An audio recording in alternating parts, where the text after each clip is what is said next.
하나님이 우리를 아프게 하지만, 예를 들어 때로는 고통 가운데로 밀어넣듯 하시지만, 그러나 남은 자가 있고 남겨두는 자가 있고, 우리가 그 고통을 통해서 다시 한번 하나님께로 돌이킬 기회와 시간을 주시고, 그리고 돌이킬 때 하나님께서는 새로운 소망을 갖게 하신다는 것입니다.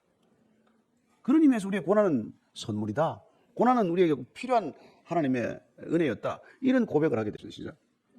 주께서 영원하도록 버리지 아니하실 것이며 그가 비록 근심하게 하시나 그의 풍부한 인자하심에 따라 긍휼히 여기실 것입니다. 주께서 인생으로 고생하게 하시며 근심하게 하시면 본심이 아니시로다. 하나님 알고 보니까 우리한테 고난을 주고 말이지, 이거 해봐야 첫째는 영원히 가지 않는다, 둘째는 끝까지 그래도 인자하시고 긍휼히 여기실 것이다, 이걸 알게 된 거죠. 왜 고난 중에도 하나님을 떠나지 않고 하나님께 매어달려서 하나님께 부르짖을 수 있냐? 하나님께서는 영원토록 우리를 버리지 않는다는 거예요.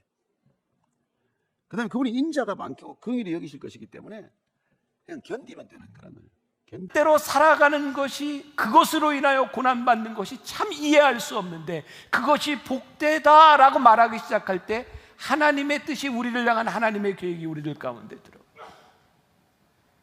우리는 이 세상 만물을 주관하시는 하나님을 믿습니다.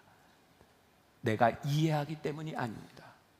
우리가 착각하는 것이 있습니다. 우리들이 이해하고 우리들이 원하는 대로, 우리들이 통제하고 싶은 대로 되는 일을 우리는 믿음으로 생각했는데, 그 믿음이 작동하지 못하는 때가 너무너무 많다는 거예요. 우리는 믿음으로 생각했는데 그 믿음이 작동하지 않으니 절망스러운 거예요. 소망을 잃어버리는 거예요. 우리가 믿음을 잘못 생각했구나. 믿음은 우리들이 원하는 대로 우리들의 인생이 만들어지는 것이 믿음이 아니라, 우리들이 통제할 수 없는 상황 가운데서, 우리들이 이해할 수 없는 고난 가운데서 우리를 향해 일하시는 하나님을 바라보며 믿음이 작동하기 시작하는 것, 이 고난 가운데서 믿음으로 살아가는 것. 문제는 이 고난이라는 놈이 늘 인과응보의 법칙을 따라 우리들에게 들어오지 않는다는 거예요. 선을 행함으로 고난받는 일이 있다면 그것이 복되구나. 고난은 힘든 겁니다. 아픈 겁니다. 그런데 우리들이 당하는 고난이 복되다, 이렇게 고백할 수 있으면 참 좋겠다.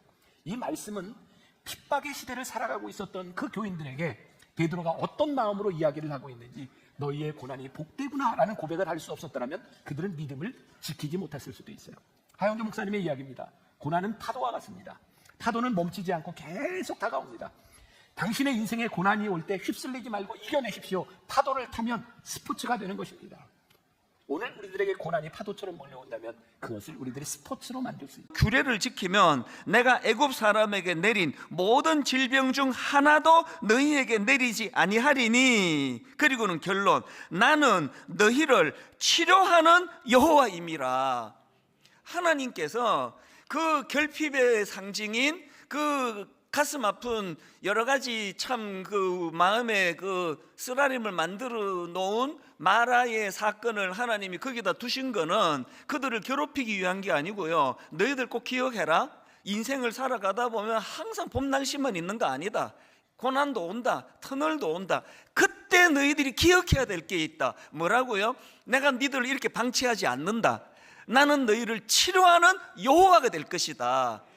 하나님이 우리에게 지금 던져주시는 메시지가 이거예요. 왜 항상 쾌청하고 행복하고 기쁘기만 한, 그리고 또 경부 서울역에서 부산까지 경부선을 타고 기차를 타면 왜 터널이 나와야 되는가 하면, 아까 말씀하셨잖아요. 하나님께서 그때는 생각해 보라는 거예요. 우리가요 항상 잘 풀리고 잘 되고 너무 기쁘기만 하면은 그 일을 허락하신 일이 하나님의 손에 있다는 걸 잊어버려요. 그래서 고난이 찾아올 때 하나님이 어떻게 일하시는가를 경험하고 그것을 누리면서, 맞다, 여호와께서 치료하시는 하나님이지, 이걸 여호와 라파라 그래요. 치료하시는 하나님이 계시지. 그래서 그분을 의지하며 살아가도록 이런 일들을 허락해 주십니다. 이번에 보이는 걸 하나님이 하지 말라 그러고,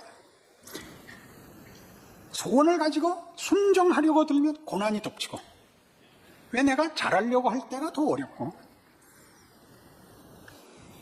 쉬운 길, 누구나 인정하는 길로 가는 것은 결과가 우리를 예수 믿는 사람답지 않게 하는가 하는 속에 내내 붙잡혀 있는 것을 고난이라고 합니다. 순종을 이루려면 결국은 이 둘 사이에 어느 것이 나라는 존재의 정체성이어야겠는가라는 항복이 나오지 않으면 순종이라는 게 일어나지 않는 것입니다. 그러니까 순종은 일종의 분별이고 안목이고 그의 실력이 되는 것이지, 순종을 했더니 보상으로 가나아니 보상으로 행복이 오는 것이 순종이 아닌 것입니다. 그런 얼굴들을 하고 있지 말아 주십시오. 그러니까 이 순종은 계속 뭐라고 됐냐면, 너희들은 오늘날 그의 음성을 듣거든 너희 조상들이 광야에서 한 것 같이 너희 마음을 완악하게 하지 마라 했지 않습니까?